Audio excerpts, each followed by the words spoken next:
Hi, this is the podcast summary from the eChampions event, the conversation about web traffic and website conversions that we held last night, 17th of December, at Caspar Playhouse Theatre in Nottingham. My name's Johnny Green from eChampions, and this is Mark Spreckley, who is our Business Development Manager at Axis Centre and also a keen advocate and part of eChampions. Say hello, Mark. Hello, everybody. Hi. So this is what we wanted to do, was put together 5 or 10 minute summary which took you through the key points from last night. So the event was principally looking at the layout of websites, really, this idea that you can increase the flow on a website, reduce the bounce back rate, which, let's ask a question here, Mark, what's bounce back rate? Number of people that actually aren't looking at the page and are coming straight off it. Fantastic. Yeah, just a little test for Mark as one of my former delegates. Thank God I got that right. And the idea is obviously that bounce back is, we need to radically reduce that. That's the amount that your site is immediately wasteful in people leaving straight away because they're not kind of sure about what the website's about or what they should do next, really. Then from there it's about improving the flow on the website, getting the people down into the depth of the pages, to the right pages, looking at the products and services properly, increasing the bottom line, the conversions on the website, really. So if it's about a service-based industry, it's about making the phone ring, quite frankly, and if it's about an online sales, then obviously it's about increasing the shopping cart value, reducing shopping cart abandonment, all that kind of stuff, really. So we'll kick off really with a quick apology that, as you can see if you were there last night, and towards the back, we have outgrown that venue, and we're moving from there to the Cape Bar. Principally, we looked at 3 practical case studies that are people involved in eChampions. The previous event that this follows up to, really, remember we have a speaking event followed by what we call the conversation. How cheesy Web 2 is that? And this was the follow-up to Daughter, Daughter from Knight's Branch, who now works for us but used to work at Halsbury Travel, Halsbury.com, and she made really quite a radical improvement in the website's ability to convert people and also the amount of pages that someone looked at for any particular visit, really. So what Daughter very kindly did was take 3 of the initial sort of intake of eChampions businesses, which were Close Encounters Travel, Holdfast Industrial and Torse Energy. Now, very quickly about these. Close Encounters is a business similarly in travel, but that has not made quite the impact perhaps that Daughter did, and is obviously looking to implement that. And they sell safari holidays, don't they? Yeah, African adventure type holidays. Yeah, and high value stuff, but not as expensive as you might think, really. And the issues around that website were lots of what looked like stock art, beautiful big pictures of cuddly little tiger cubs and various kind of spectacular wildlife shots, but perhaps not enough content or signs about how to get to the content, and that's something that we call linear paths.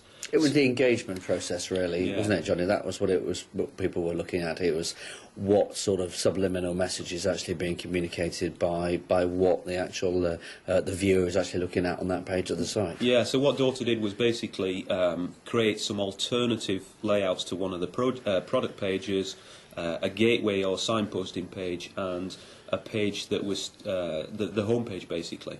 And then what we did is we tried to debate those, albeit in a slightly noisy environment, and try and find out what the audience, what you guys felt were right and wrong with that business. And I think one of the big issues for that one was about whether or not you should be transparent on pricing, wasn't it? Yeah, and there's a lot of debate about that, and I think there's a degree of fear as well amongst all business owners about how much and how important and significant it is to actually display price, with some very contrasting views, I've got to say. Yeah, and one of the things that was raised by, I think, by one of the newer members, Matt, was although they are bespoke holidays, is it not possible to kind of write a back-end system, PHP, ASP.NET, whatever, that a database-driven system where it would allow people to build their own, create their own bespoke holiday online, and Kez, the owner, was kind of against that, really, wasn't she? Yes, so I believe, yeah. Yeah, so that was one of the issues, really. It was about, is it possible to kind of create some kind of interaction on the website whereby you start to get people to play with the website to tailor their own holidays, create their own holidays, and perhaps then that's forwarded on to the business, and then perhaps you ring them back and help them further tailor it, as it were.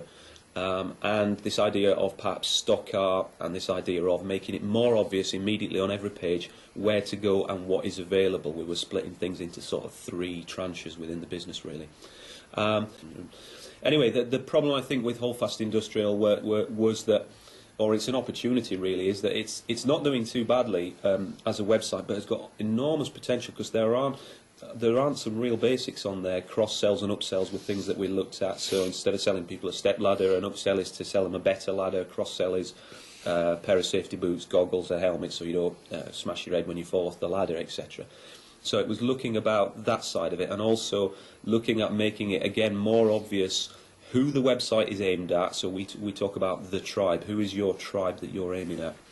And this idea that currently they've got kind of 2 huge databases. One you can buy online from, and one you can't. So you might navigate one site, find out that they do a product, but then perhaps you've got to then navigate through another site to try and find the product. So there's all sorts can be done around that. Huge potential, and it's really encouraging that people, businesses like this, are doing business despite so many kind of almost weaknesses in the website, really. The final one that we looked at was Torse Energy, a good friend of ours called Mark Trio Johnson. Trio is like a major energy broker, so if you've got a large business, he sells you lots and lots of kilojoules and therms and all that kind of stuff of energy, sort of in advance, really. The big issue there was that they've always done okay offline, had a website for a number of years but not really invested in it, and similar to the other two, the Close Encounters and Holdfast Industrial, Daughter created them some alternative screenshots that gave the suggestion of interactivity, more going on, a video of Trio explaining the bottom line benefits, and taking some of the sort of compelling statements that are actually currently very hidden within his website and putting them clearly on the homepage. I think that was the lay things out, looking at these PDFs of before and after that we'll get up there as soon as we can. Obviously watch the video back and bear with a bit of clatter, because there is some gold in them there hills, as it were. Very quickly on to other stuff. Feedback for the new approach that we're taking, which is simplifying things, bottoming them out into practical changes. Seems to be kind of going down really well, doesn't it, compared to... Yeah, I think so. I think so, and I think it's far better at an event like this, where if you're not careful, you just have a lot of well-intentioned people just coming along and listening, and some of them obviously, understanding and enjoying it, and others not being properly engaged. I think it's much more difficult to try and produce an event that actually engages with different members of the audience, and I think it's something that we've got to stick with. But I think people actually really benefit from seeing real-life, practical examples of websites that and businesses that have succeeded or that aren't succeeding. Okay? Yeah. And so looking for the horror help. stories you can learn from, can't you? I think the Nike phrase "just do it" is this. This eChampions is about cracking on with it and just making some changes and seeing what happens and kind of growing from there, really. Thanks to the people who stayed behind and took part in the legendary Axis yearly quiz. I can't quite remember who won, but it was... Does it matter?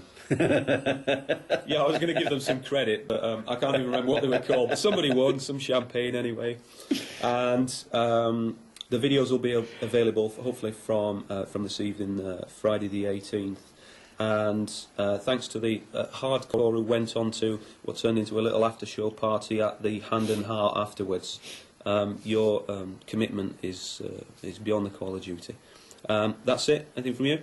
No, that's fantastic. I'd like to wish everybody involved with Axis a happy Christmas and all the best wishes for the new year, and look forward to seeing you at our events in 2010. And that goes from me. Take it easy. Bye.